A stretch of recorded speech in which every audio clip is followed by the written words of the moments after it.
Bismillahirrahmanirrahim. Assalamualaikum warahmatullahi wabarakatuh. Alhamdulillahi wahdah wassalatu wassalamu ala rasulullah ma'ba'du.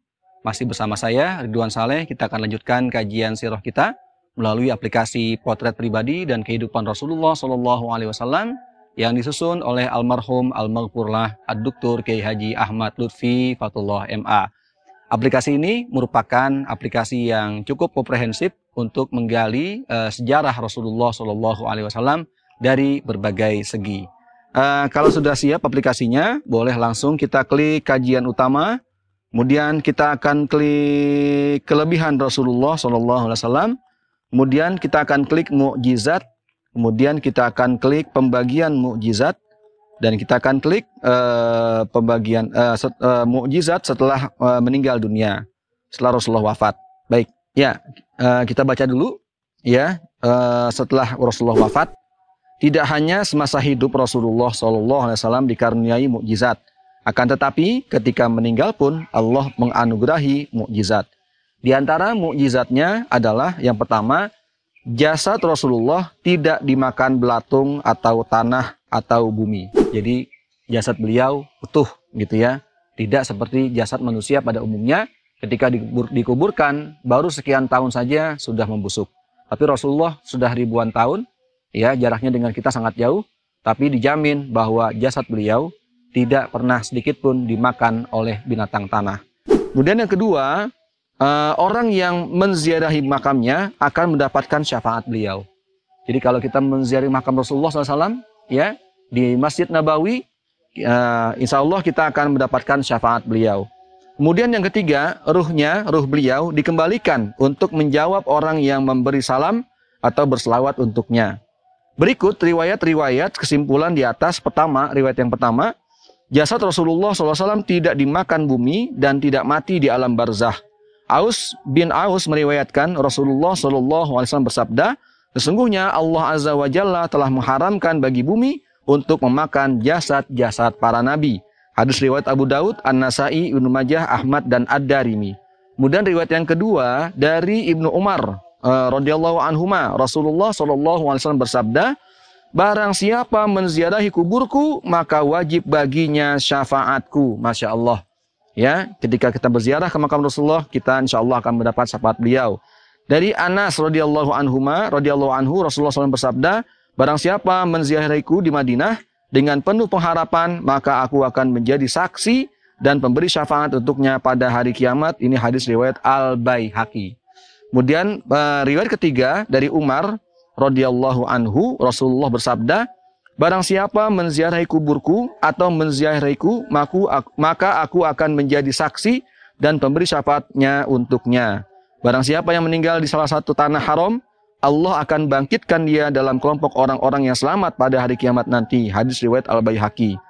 Dari Hatib radhiyallahu anhu, Rasulullah bersabda, barang siapa yang menziarahiku setelah aku meninggal, maka seolah-olah dia menziarahi aku ketika aku masih hidup. Dan barang siapa meninggal di salah satu tanah haram, maka akan dibangkitkan bersama kelompok orang-orang yang aman pada hari kiamat nanti. Hadis riwayat Ad-Daraqutni dan Al-Baihaqi. Ya, jadi ketika kita menziarahi makam Rasulullah SAW, ya kita ketika berada di makam Rasulullah, di depan makam Rasulullah, tangan kita melambai, Assalamualaikum ya Habiballah, Assalamualaikum ya Rasulullah, Assalamualaikum ya Nabiyallah. Di setelah Rasulullah SAW, Allah izinkan menjawab salam dari kita. Mungkin kalau bahasa kita, Waalaikumsalam ya Ridwan, Waalaikumsalam ya Fulan, Waalaikumsalam ya Ali, Waalaikumsalam ya Abdurrahman, dan sebagainya. Masya Allah. Inilah kekhususan mukjizat Rasulullah SAW. Walaupun beliau secara jasad sudah tidak ada, beliau sudah meninggal dunia, tapi mukjizat yang Allah berikan masih tetap ada hingga yaumil qiyamah. Inilah kekhususan Rasulullah SAW. Dengan mempelajari aplikasi ini, semakin bertambah kecintaan kita kepada Rasulullah SAW, semakin bertambah rindu kita kepada Rasulullah SAW. Insya Allah semoga kita nanti di surga bertemu dengan Rasulullah SAW. Wallahu a'lam. Assalamualaikum warahmatullahi wabarakatuh.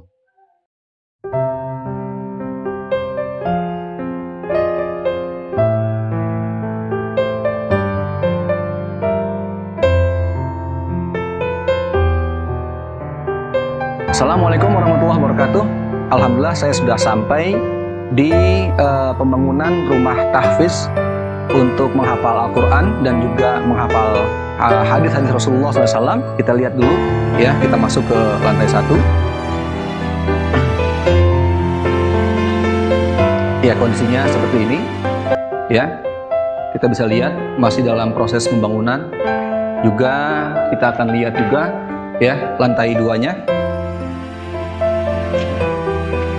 Ya, ini lantai 2 yang masih dalam proses pembangunan gitu ya. Dan untuk saudara-saudara yang mau berkontribusi, yang mau juga ikut andil untuk memperjuangkan bangunan ini agar cepat selesai dan diisi oleh para santri, kami persilakan ya.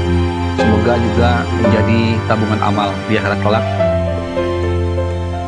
Kami ucapkan terima kasih kepada para donatur, kaum muslimin dan muslimat yang sudah membantu sampai dengan saat ini. Mari sama-sama kita bacakan Al-Fatihah. Semoga amal jariah ini bermanfaat terus-menerus hingga sebagai jadikan tabungan akhirat. Al-Fatihah. A'udzubillahi minasyaitonirrajim. Bismillahirrahmanirrahim. Alhamdulillahirabbil alamin arrahmanirrahim maliki yaumiddin. Iyyaka na'budu wa iyyaka nasta'in. Ihdinas siratal mustaqim. Shiratal ladzina an'amta 'alaihim ghairil maghdubi 'alaihim waladdallin. Amin.